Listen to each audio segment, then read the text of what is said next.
Hello friends, नमस्कार। Welcome to one day exam target. यहाँ पर हम लोग देखेंगे सुपर टेट 2020 के लिए।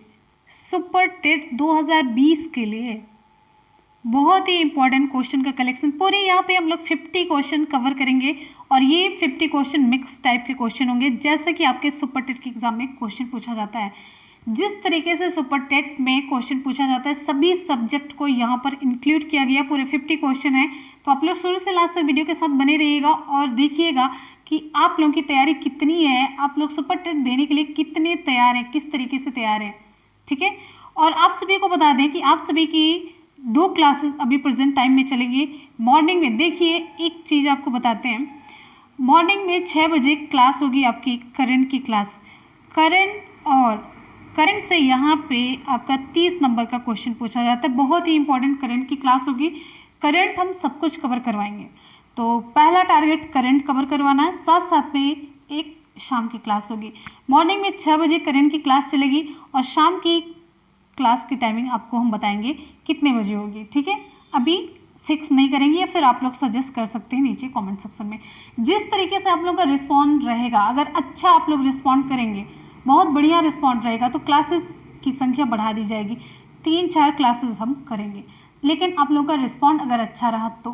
ठीक है, तो चलते हैं आज के अपने इंपॉर्टेंट क्वेश्चन की तरफ। जितने भी स्टूडेंट वीडियो को देख रहे हैं, ऑनेस्टी के साथ जल्दी से आप सभी लोग वीडियो को लाइक और दोस्तों में शेयर ज़रूर कीजिए।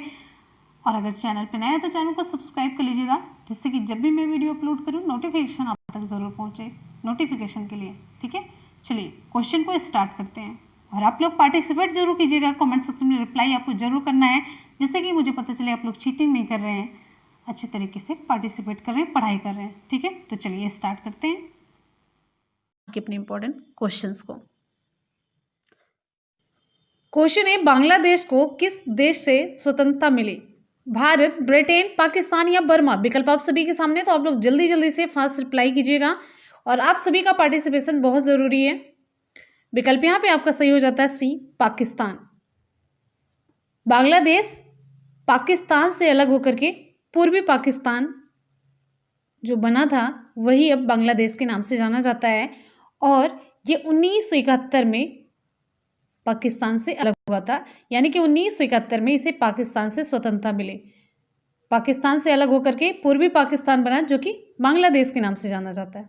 अगले क्वेश्चन पे हम चलेंगे। नेक्स्ट हमारा क्वेश्चन है, 1971 में स्वतंत्रता की घोषणा के बाद बांग्लादेश के प्रथम प्रधानमंत्री का नाम बताइए। बहुत ही इंपॉर्टेंट क्वेश्चन है, आपको बताना है यहाँ पे। विकल्प यहाँ पे आपका सही हो जाता है ताजुद्दीन अहमद।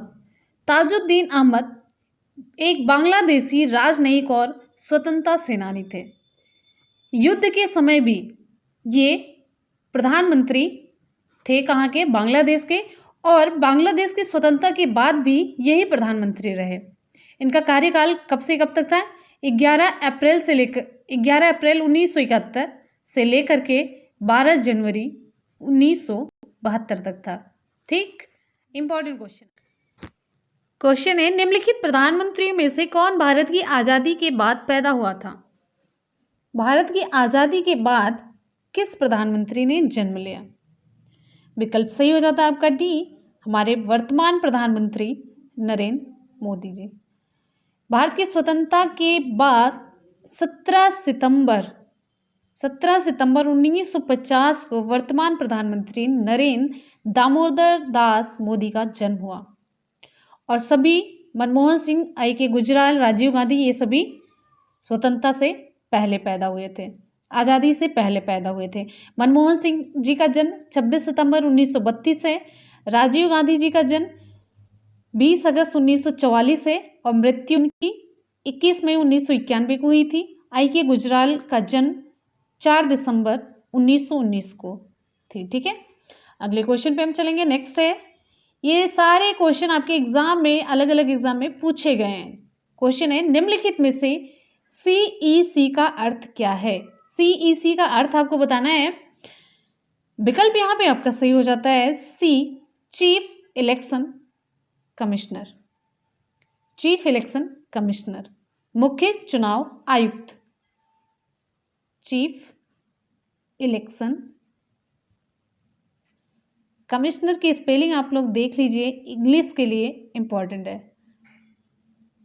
ठीक, यहाँ पे डबल एम और double S, M S S प्रयोग होगा।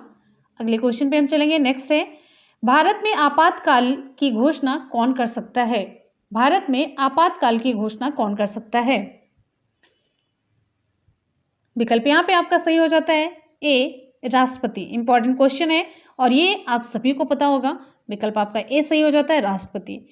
भारत का राष्ट्रपति संविधान के अनुच्छेद 352 के तहत युद्ध, बाहरी आक्रमण या सशस्त्र विद्रोह की स्थिति या उसका खतरा उत्पन्न होने पर राष्ट्रीय आपात की घोषणा कर सकता है। किस किस कंडीशन में?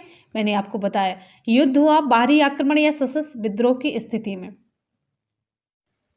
आपको यहाँ पे बहुत ही इंपॉर्टेंट फैक्ट बताते हैं, वेरी इंपॉर्टेंट फैक्ट, ये आप लोग नोट कर लीजिएगा।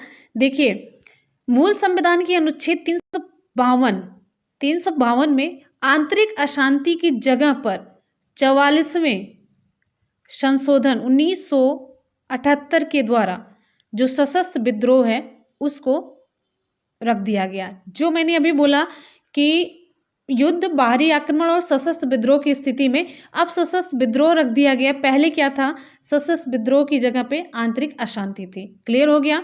किसके तहत हटाया गया आपको मैंने पूरा डिटेल बता दिया। अगले क्वेश्चन पे हम चलेंगे। नेक्स्ट है, क्वेश्चन है, यूएनओ का मुख्यालय फिल इन द ब्लैंक में स्थित है। कहां पर स्थित है? विकल्प सही हो जाता है आपका यहाँ पे न्यूयॉर्क में।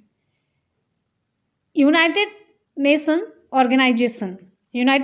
ऑर्गेनाइजेशन एक अंतर्राष्ट्रीय संगठन है जिसका उद्देश्य है अंतर्राष्ट्रीय कानून, अंतर्राष्ट्रीय सुरक्षा, आर्थिक विकास, सामाजिक प्रगति, मानव अधिकार, इन सबको बढ़ावा देना। यह विश्व शांति के लिए काम करता है। संयुक्त राष्ट्र संघ की स्थापना कब हुई? 24 अक्टूबर 1945 को। संयुक्त राष्ट्र संघ का मुख्यालय कहाँ पर है? न्यूयॉर्क में। ये न्यूयॉर्क कहाँ पर है? अमेरिका में।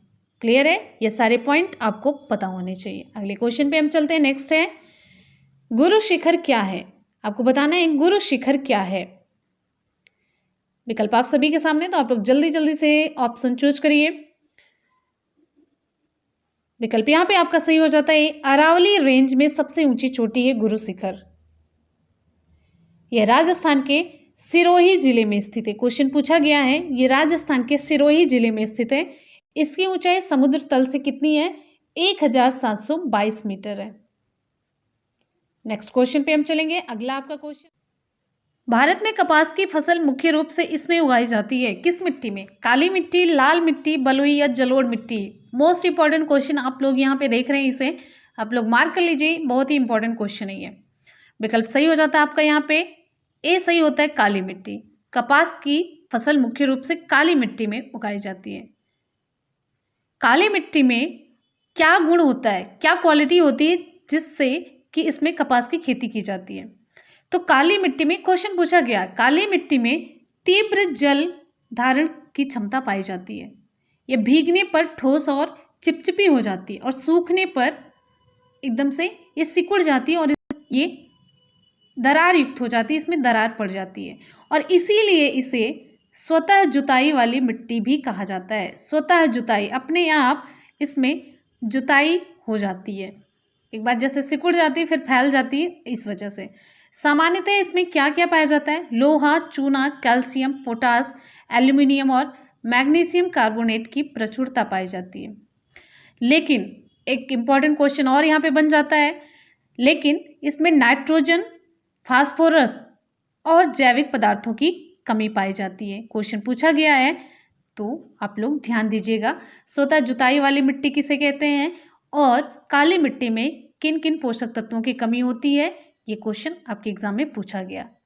अगले क्वेश्चन पे हम चलेंगे। नेक्स्ट है, हीराकुंड डैम किस नदी पर स्थापित किया गया है? हीराकुंड बांध किस नदी पर स्थापित किया गया है? जल्दी से आप लोग रिप्लाई कीजिए। कावेरी, गंडक, महानदी, बैतरनी? विकल्प यहाँ पे आपका सही हो जाता है सी, महानदी पर। हीराकुंड बांध किस राज्य में है? ओडिशा राज्य में। क्वेश्चन भी पूछा गया है, ओडिशा राज्य। यह विश्व का सबसे लंबा बांध है। हीराकुंड डैम यह विश्व का सबसे लंबा बांध है। मुख्य बांध की जो लंबाई वो कितनी है? 4800 1 मीटर है और इसकी ऊंचाई कितनी है, 200 फीट के करीब है। नेक्स्ट क्वेश्चन पे आते हैं। अगला हमारा क्वेश्चन है, कान्हा राष्ट्रीय उद्यान किस राज्य में है? कान्हा राष्ट्रीय उद्यान किस राज्य में है, आपको बताना है। तो विकल्प आपका यहाँ पे सही हो जाता है बी, मध्य प्रदेश। इसकी स्थापना कब हुई थी? 1955 में हुई थी और 1974 में इसे प्रोजेक्ट टाइगर के तहत शामिल कर लिया गया था। अभी मध्य प्रदेश की स्थिति आप लोग जान रहे हैं। मध्य प्रदेश में, तो आप लोग बताइए मध्य प्रदेश के वर्तमान राज्यपाल कौन है? आप लोग कमेंट सेक्शन में जरूर बताइएगा। मध्य प्रदेश इस समय बहुत ही चर्चा में है, तो इससे रिलेटेड इंपॉर्टेंट फैक्ट आपको जानना चाहिए। सारी जानकारी आपको मध्य प्रदेश से रिलेटेड होनी चाहिए। अगले क्वेश्चन पे हम चलेंगे। नेक्स्ट आपका क्वेश्चन है, एशिया का सबसे पुराना तेल उत्पादक क्षेत्र कहां पर स्थित है? विकल्प आप सभी के सामने। ऑप्शन आपका यहाँ पे सही हो जाता है बी, असम राज्य में। अब असम राज्य कहां पर है? असम राज्य भारत देश में है। एशिया का सबसे पुराना तेल उत्पादक क्षेत्र भारत का असम राज्य है। यहीं पर डिगबोई है, एक स्थान है डिगबोई, जो एशिया का पहला उत्खनित होने वाला तेल कुआं माना जाता है। और यहाँ पहली रिफाइनरी की शुरुआत कब हुई थी? वर्ष 1901 में हुई थी।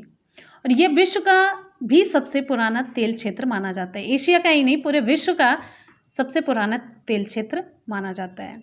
अगले क्वेश्चन पे हम चलेंगे। नेक्स्ट हमारा क्वेश्चन है, कुडनकुलम परमाणु ऊर्जा संयंत्र कौन से राज्य में स्थित है? बहुत ही इंपॉर्टेंट क्वेश्चन है, मोस्ट इंपॉर्टेंट। सारे क्वेश्चन जितने भी आप लोग यहाँ पे देख रहे हैं सभी बहुत ही इंपॉर्टेंट क्वेश्चन है। तो जितने भी स्टूडेंट वीडियो को देख रहे हैं फटाफट से एक बार वीडियो को आप लोग लाइक कर दीजिए। विकल्प सही हो जाता है आपका यहाँ पे सी, तमिलनाडु में। कुडनकुलम परमाणु ऊर्जा संयंत्र तमिलनाडु में स्थित है और वर्ष 1988 में, कब? 1988 में भारत और सोवियत संघ के बीच कुडनकुलम में परमाणु ऊर्जा संयंत्र स्थापित करने हेतु एक समझौते पर हस्ताक्षर हुआ था। कब? 1988 में। किसके बीच? भारत और सोवियत संघ के बीच। अगले क्वेश्चन पे हम चलेंगे। नेक्स्ट हमारा क्वेश्चन है, सभी ग्रह वामावर्त परिक्रमा करते हैं सिवाय किसके? सभी ग्रह वामावर्त, बाईं तरफ परिक्रमा करते हैं सिवाय किसके? तो विकल्प यहाँ पे आपका सही हो जाता है सी, शुक्र के।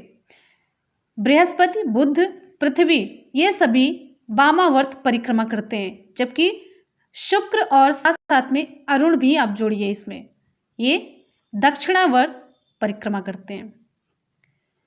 और यहाँ पे देखिए सूर्य, जो शुक्र है पृथ्वी का निकटतम ग्रह है।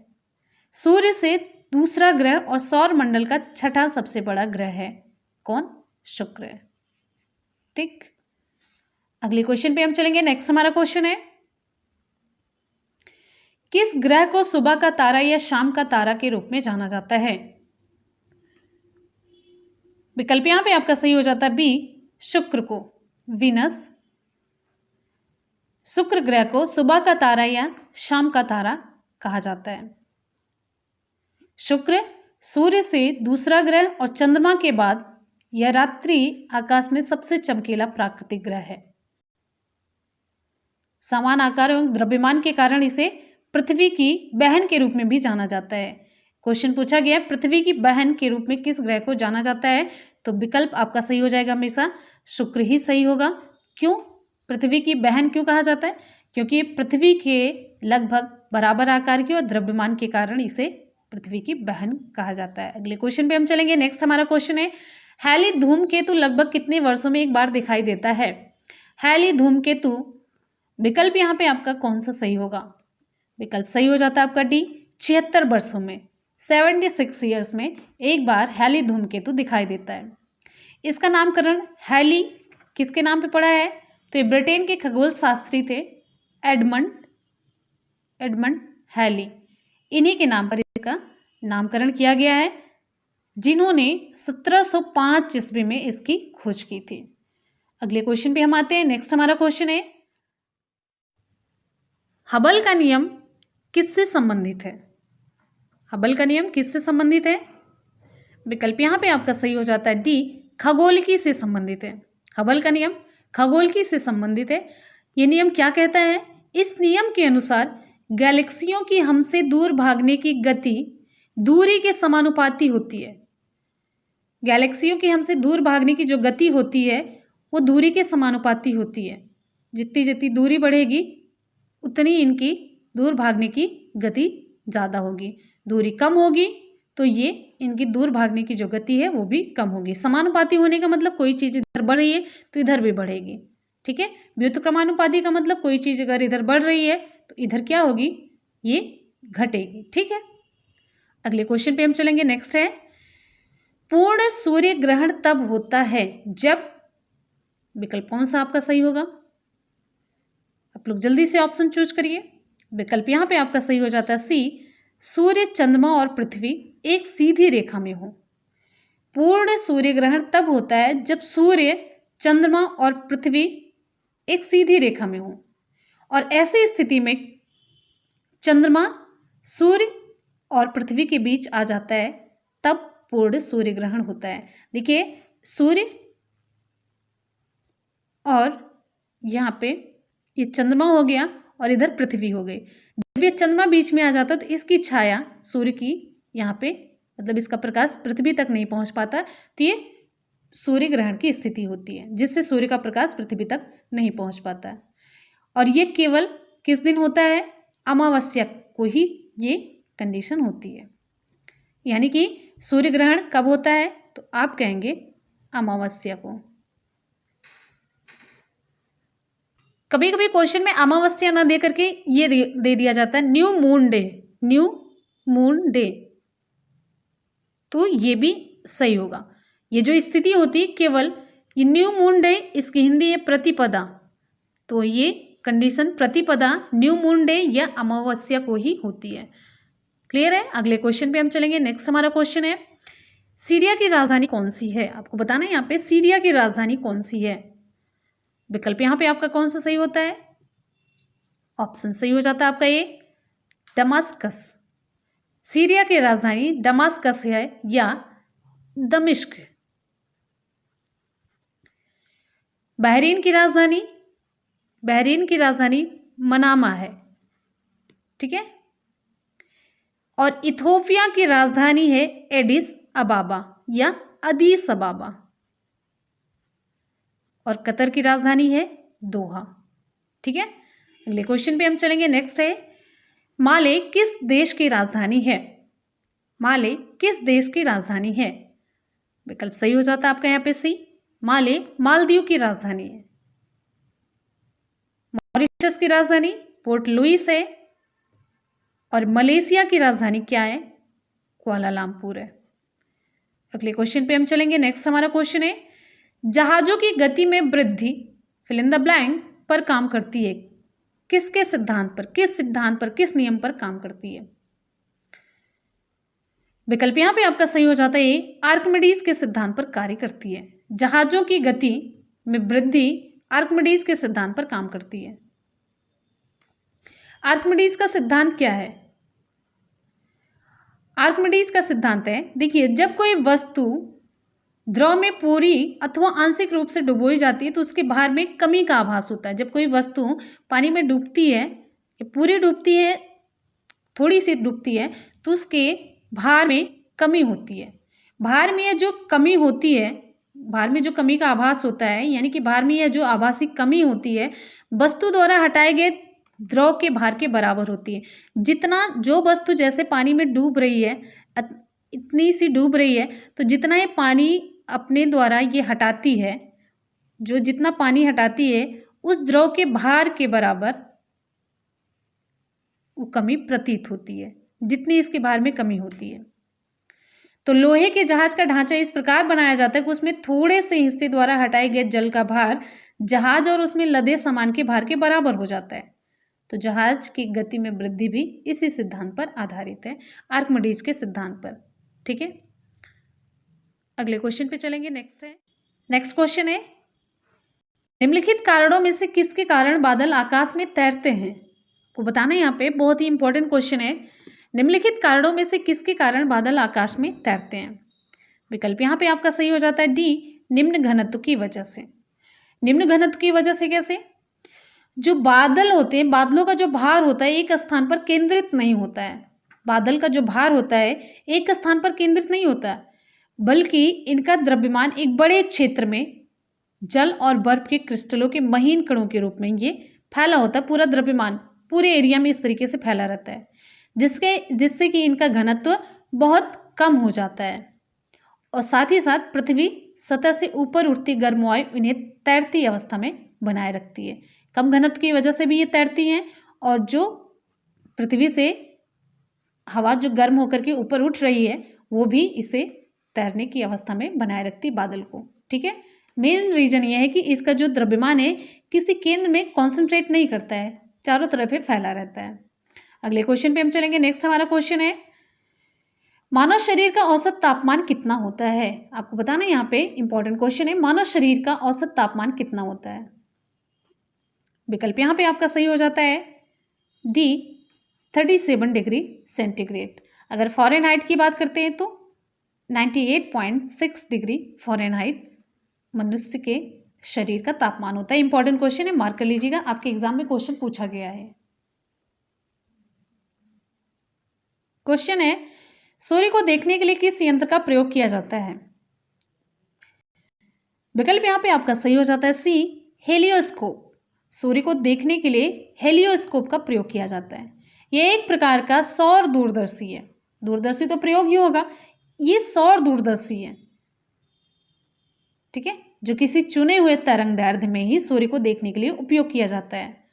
ठीक है, अगले क्वेश्चन पे हम चलेंगे। नेक्स्ट हमारा क्वेश्चन है, निम्न में से कौन सा एक आउटपुट डिवाइस नहीं है? कुछ इंपॉर्टेंट कंप्यूटर के क्वेश्चंस, सभी मिक्स क्वेश्चन आप यहाँ पे देख रहे हैं। साइंस है, ज्योग्राफी है, हिस्ट्री है, अभी कंप्यूटर का क्वेश्चन भी है। विकल्प यहाँ पे आपका सही हो जाता है डी स्कैनर। स्कैनर एक इनपुट डिवाइस है। क्या है ये? इनपुट डिवाइस है। प्लॉटर, स्पीकर, प्रिंटर, ये सभी आउटपुट डिवाइस हैं। ठीक, अब जैसे आप लोग अगर नोट्स बनाना चाहें, नोट करना चाहें, तो अलग से आप यहाँ पे लिख सकते हैं आउटपुट डिवाइस का एग्जाम्पल। आपके एग्जाम में एग्जाम्पल ही पूछा जाएगा कि आउटपुट है या इनपुट है। आप लोग हमेशा सुबह उठने के बाद ये जरूर सोचिए कि हमारा दिन, आज का जो दिन है, कल से बेटर हो। बस एक ही प्लानिंग कीजिए कि कल से बेटर आज का हमारा दिन निकले। आप देखेंगे आप अपने लक्ष्य की तरफ बढ़ते जाएंगे, बढ़ते जाएंगे, बहुत ही नज़दीक पहुंच जाएंगे। और आप बिल्कुल भी अलग से फोकस मत कीजिए मेरी तैयारी कितनी हो कितनी नहीं, बस एक ही टारगेट रखिए कि आपका आज का दिन कल से बहुत बेहतर हो। बस आप बहुत ही जल्दी अपने लक्ष्य के नज़दीक पहुंचेंगे बिना किसी मेहनत के। अगले क्वेश्चन पे हम चलेंगे। नेक्स्ट हमारा क्वेश्चन है, कंपाइलर क्या है? आपको बताना है यहाँ पे कंपाइलर क्या है। विकल्प यहाँ पे आपका सही हो जाता है बी, कंपाइलर एक सॉफ्टवेयर है। कंपाइलर किसी कंप्यूटर के सिस्टम का सॉफ्टवेयर का भाग होता है। किसी सिस्टम सॉफ्टवेयर का भाग होता है ये।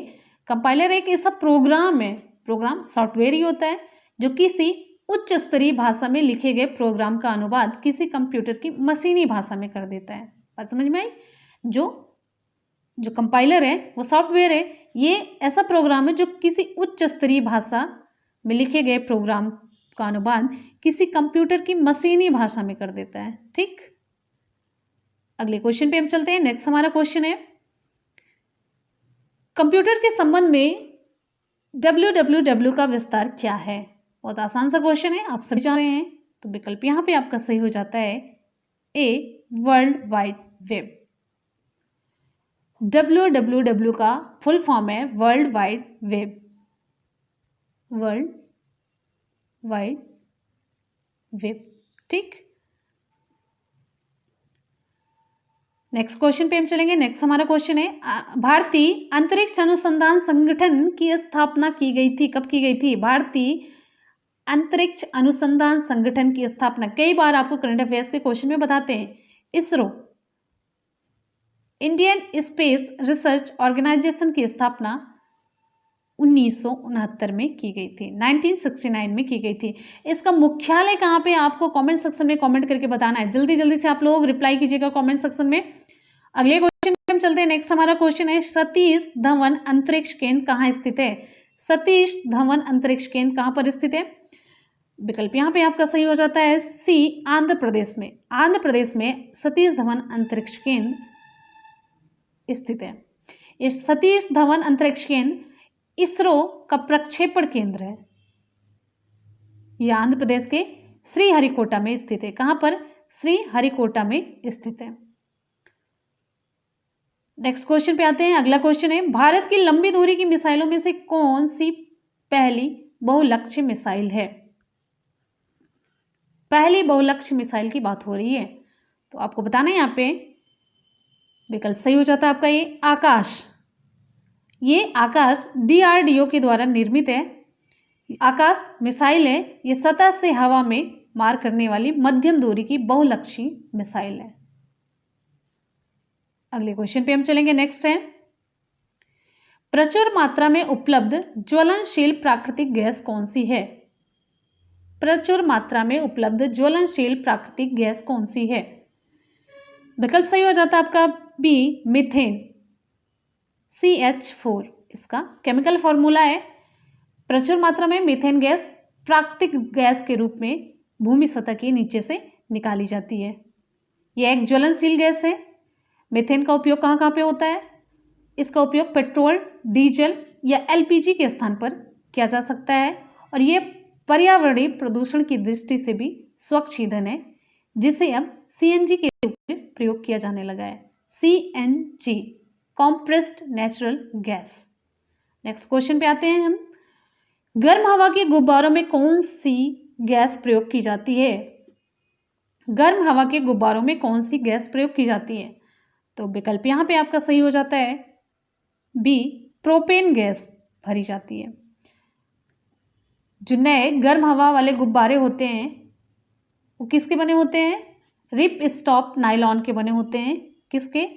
रिप स्टॉप नायलॉन के ये बने होते हैं, या डेक्रॉन के बने होते हैं। डेक्रॉन के भी ये बने होते हैं, जिन्हें आंशिक रूप से गैस संचालित पंखों की सहायता से ठंडी हवा द्वारा भरते हैं और ऊपर उठाने हेतु बर्नर जला करके प्रोपेन गैस इसमें भरी जाती है। तो न्यू टेक्नोलॉजी के तहत तो आप यहाँ पे जानते रहिए गर्म हवा के गुब्बारों में कौन सी गैस प्रयोग की जाती है। तो विकल्प आपका यहाँ पे सही हो जाएगा बी, प्रोपेन गैस भरी जाती है। ठीक है। नेक्स्ट हमारा क्वेश्चन है, निम्नलिखित गैसों में से किसमें एक तीखी गंध होती है? विकल्प यहाँ पे आपका सही हो जाता है ए, अमोनिया में तीखी गंध होती है। इसका केमिकल फॉर्मूला है NH3। ये तीखी गंध वाली गैस है। ये सभी गैसें जो कार्बन मोनोऑक्साइड है, ऑक्सीजन है, हाइड्रोजन, ये सभी गंधहीन गैस हैं, इसमें कोई गंध नहीं होती है। अगले क्वेश्चन पे आते हैं, लोहे की जंग कैसी प्रक्रिया है? लोहे की जंग कैसी प्रक्रिया है? इंपॉर्टेंट क्वेश्चन सभी आप लोग देख रहे हैं यहाँ पे। तो विकल्प यहाँ पे आपका सही हो जाता है, यह एक रासायनिक प्रक्रिया है। लोहे की जंग एक प्रकार का लोहे का ऑक्साइड है। क्या है? लोहे का ऑक्साइड है। ये जो लाल रंग का होता है।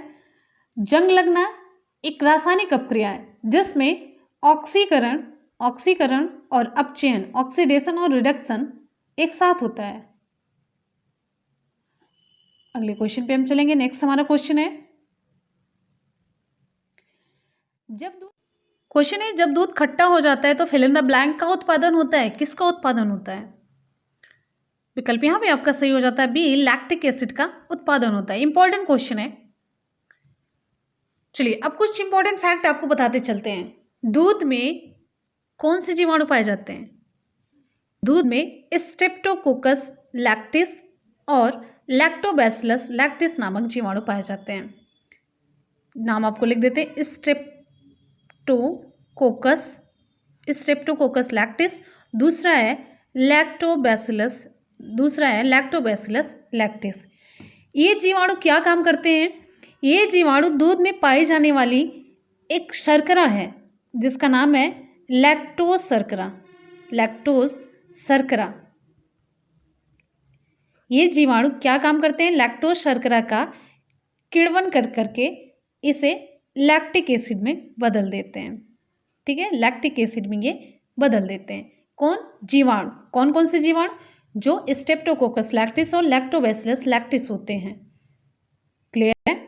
तो ये लैक्टिक एसिड जीवाणु दूध में पाए जाने वाले केसीन नामक प्रोटीन की छोटी छोटी बूंदों को एकत्रित करके दही जमाने में सहायता भी करते हैं। क्लियर है? 2 फैक्ट आपको मैंने बताया। तो यहाँ से अगर कभी एग्जाम में आपके क्वेश्चन पूछा गया दूध में कौन सी प्रोटीन पाई जाती है, तो केसीन प्रोटीन और शर्करा लैक्टोज शर्करा। ठीक है, उम्मीद है कि आपको क्लियर हो चुका होगा। अगले क्वेश्चन पे हम आते हैं। अगला आपका क्वेश्चन है जीवन की मूलभूत इकाई क्या है? जीवन की मूलभूत इकाई क्या है आपको बताना है। यहाँ पे कल मैंने आपको क्वेश्चन में बताया था जीवन की मूलभूत इकाई है, विकल्प आपका यहाँ पे सही हो जाता है, ये कोशिका सेल है। कोशिका जीवन की सबसे छोटी कार्यात्मक और संरचनात्मक इकाई है। कार्यात्मक क्योंकि कोशिका में ही जीवन की सारी प्रक्रियाएं होती हैं, और संरचनात्मक कोशिकाएं ही जुड़ करके पूरे शरीर का निर्माण करती हैं, इसलिए क्रियात्मक और संरचनात्मक इकाई इसे कहा गया है। जीवधारियों का शरीर या तो एक कोशिका से बनता है या अनेक कोशिकाओं से। जब एक कोशिका से जीवों का शरीर बनता है तो उसे कहते हैं हम एक कोशिकी, जैसे एग्जाम्पल में अमीबा हो गया। बहुकोशिकी जैसे मानव हो गया, कई कोशिकाओं से मिलकर के बना होता है। कोशिका सिद्धांत का प्रतिपादन किसने किया? स्लाइडेनेओ एवं श्वान नामक वैज्ञानिक ने। अगले क्वेश्चन पे हम चलेंगे। नेक्स्ट हमारा क्वेश्चन है, आपके डिफरेंट एग्जाम में जहां से बार बार क्वेश्चन पूछा गया वो सारे फैक्ट हम आपको बताते चलते हैं। आप यहाँ पे जितने क्वेश्चन देख रहे हैं कम से कम उसका 4 गुना क्वेश्चन आपका तैयार हो रहा है। क्वेश्चन है, रोगों को फैलाने वाले कीटों को क्या कहते हैं? रोगों को फैलाने वाले कीटों को क्या कहा जाता है? विकल्प आपका यहाँ पे सही हो जाता है, बी वेक्टर कहते हैं, वाहक कहते हैं। वेक्टर या वाहक कहते हैं। जैसे मलेरिया रोग एक प्रोटोजोआ है, प्लाज्मोडियम इसके कारण होता है, जिसका वाहक कौन है? मादा एनाफिलीज मच्छर है। तो ये वाहक ही रोग को फैलाता है। मच्छर जहाँ जहाँ पे जाता है उसके पैरों में ये प्लाज्मोडियम चिपक करके हर जगह पे फैलता जाता है। तो वाहक कौन हुआ? मच्छर हुआ, मादा एनाफिलीज मच्छर। अगले क्वेश्चन पे हम चलेंगे। नेक्स्ट हमारा क्वेश्चन है, पौधे का कौन सा हिस्सा पानी और खनिज के परिवहन को सक्षम करता है? विकल्प आपका यहाँ पे सही हो जाता है, सी जाइलम। जाइलम नलिकाओं के द्वारा पानी और खनिज लवण का परिवहन होता है। जैसे ये देखिए पूरा वृक्ष है, तो जो जाइलम नलिकाएं होती हैं जड़ों के द्वारा जमीन से जल और खनिज लवण लेकर के पौधे के विभिन्न भागों तक ये पहुंचाती हैं। और फ्लोएम नलिकाएं क्या काम करती हैं? ये पौधा है, ये क्या काम करती हैं? फ्लोएम नलिकाएं जो पौधे पत्तियों में भोजन बना करके रखते हैं उसे शरीर के विभिन्न भागों तक ये पहुंचाती हैं। अगले क्वेश्चन पे हम चलेंगे। नेक्स्ट हमारा क्वेश्चन है, मानवीय यकृत है। मानवीय यकृत है क्या है?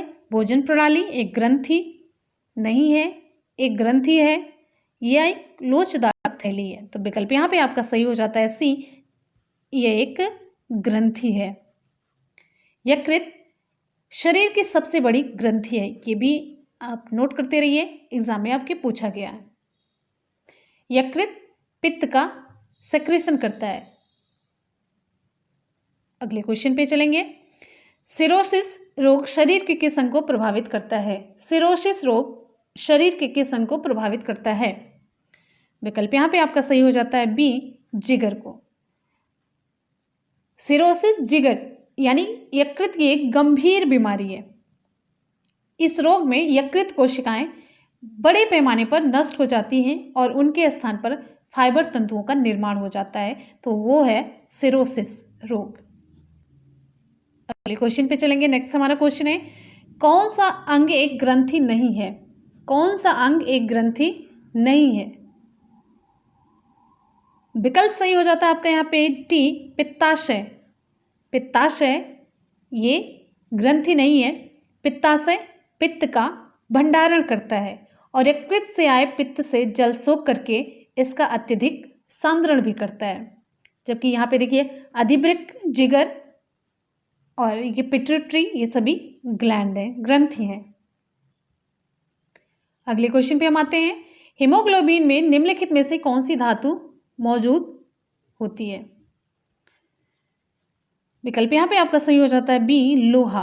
अभी मैंने जल्दी ही आपको क्वेश्चन ये करवाया है। हीमोग्लोबिन कहाँ पे पाया जाता है?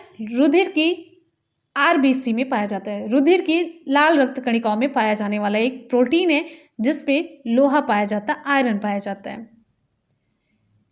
ठीक है, ये क्या काम करता है? ऑक्सीजन और कार्बन डाइऑक्साइड का परिवहन करता है। नेक्स्ट है, बहुत ही इंपॉर्टेंट क्वेश्चन है, मोस्ट इंपॉर्टेंट क्वेश्चन। मनुष्य के शरीर की वह ग्रंथि जो एंजाइम और हार्मोन दोनों स्रावित करती है। यहां पे आप पूरा कर लीजिए क्वेश्चन, स्रावित करती है। यकृत, अग्नाशय, लार ग्रंथि, पीयूष ग्रंथि। विकल्प यहां पे आपका सही हो जाता है बी, अग्नाशय।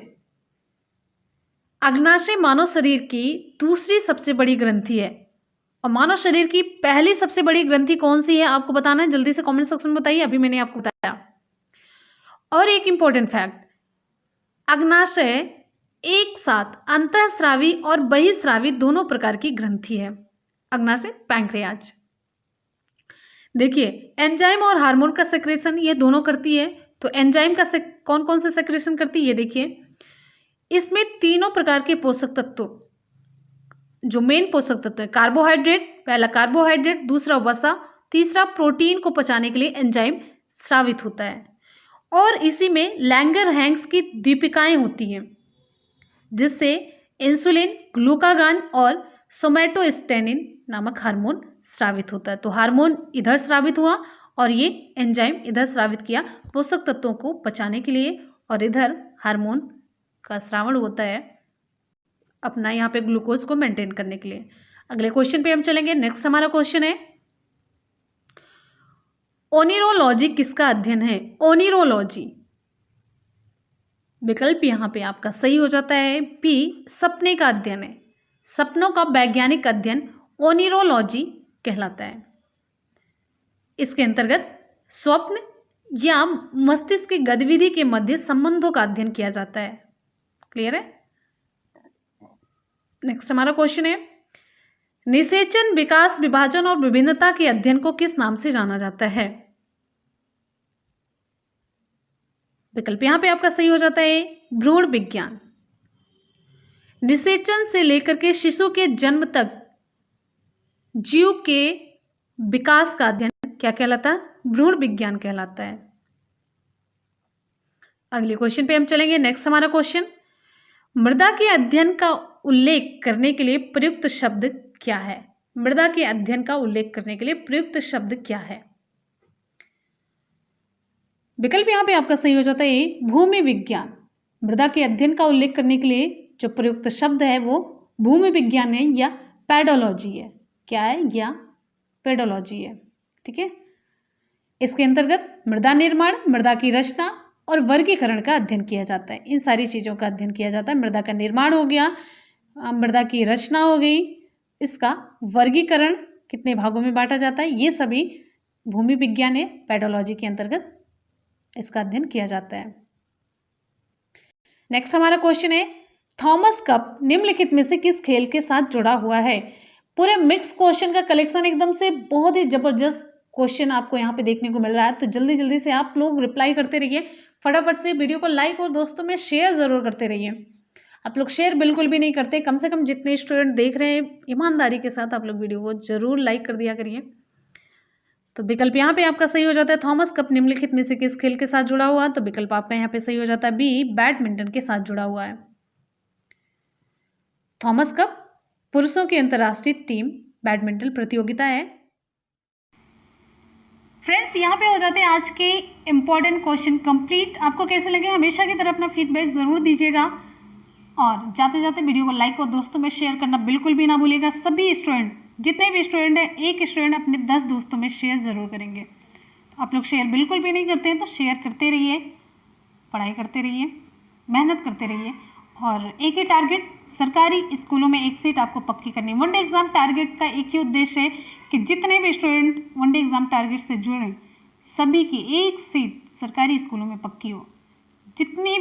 जिसने जितनी मेहनत की उसको उतना मिला। आप लोग ज़्यादा मेहनत करेंगे तो आप सफलता के एकदम नज़दीक रहेंगे, सफल होंगे।